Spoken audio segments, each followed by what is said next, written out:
আপনারা জানেন যে গতকালকে সন্ধ্যা থেকে আমাদের এখানে ধলই নদীর বাঁধ ভেঙে আকস্মিকভাবে পানি প্রবেশ করছে। ইন্ডিয়া থেকে যে ঢল নেমেছে সেই পানিটা এখানে আমাদের শ্রীপুর, ভান্ডারিগাঁও সহ বেশ কয়েকটা গ্রাম এখানে প্লাবিত হয়েছে। আমরা ইতিমধ্যে এগুলোর খোঁজখবর রাখছি। যেখানে যেখানে যদি কোনো বাড়িঘর ডুবে যেয়ে থাকে বা কোথাও কেউ পানিবন্দী হয়ে থাকে, আমাদের তাদের উদ্ধারের যথেষ্ট প্রস্তুতি রয়েছে। যদি কোথাও কারো আশ্রয়ের প্রয়োজন হয়, আমাদের আশ্রয়ন বলতে এখানে আমাদের স্কুলগুলো রেডি আছে, যেখানে আমরা এমার্জেন্সি ব্যবহার করতে পারবো। পশু বা অন্য কোনো প্রাণী যদি কোনো ক্ষতিগ্রস্ত হয়, সেটাকেও আমরা উদ্ধার করতে পারবো। এছাড়া যদি কেউ পানিবন্দী হয়ে খাদ্য সংকট তৈরি হয় বা কারো যদি কোনো অসুবিধা, আমাদের শুকনো খাবার প্রস্তুত আছে, আমরা ইমিডিয়েটলি শুকনো খাবারগুলো দিতে পারবো। এক্ষেত্রে আমাদের জেলা প্রশাসন সার্বিক সহযোগিতা অব্যাহত রয়েছে। আপনারা জানেন যে অতিরিক্ত পানির জন্য বেশ কয়েকটা জায়গায় এরকম ভাঙনের তৈরি হয়েছে। আমরা এই ভাঙনগুলা বন্ধ করার জন্য এবং এর জন্য ইতিমধ্যে নির্দেশনা দিয়েছি যে কিছুক্ষণের ভিতরেই ট্রাক এসে মানে ইটের খোয়া সহ অন্যান্য যেগুলো প্রয়োজন সেগুলো দিয়ে এগুলো বন্ধ করা হবে।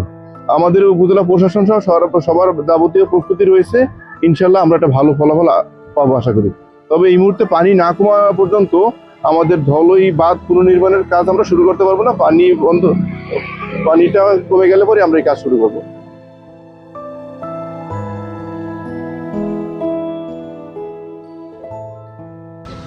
সকাল 7টা থেকে আরম্ভ আর এখন পর্যন্ত চলতেছে। পানি নামছে না তো এখন পর্যন্ত পানি ঘরের ভিতরে 1 হাত পানি।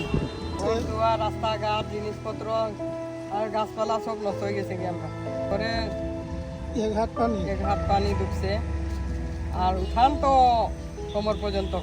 পানি এমন পানি এসে ঘরের ভিতরে পানি খেত লাগাইছিলাম আপনার টমেটো গাছ 1.5 জায়গা একবারে দৌড়িয়ে আইছে, একবারে বন্যা সব লইয়া গেছে। দলাই নদীর প্লাবিত হয়ে মোকাবিল যে একটা বাঁধ ছিল, বাঁধ ভেঙে কয়েকটা জায়গায় বাঁধ ভাঙছে। মোকাবিল, তারপর জসিম ব্রিক্স, একটু উপরে এসে জসিম ব্রিক্স, তারপর শ্রীপুর, ওই জায়গায় বাঁধ ভেঙে আমাদের গ্রাম প্লাবিত।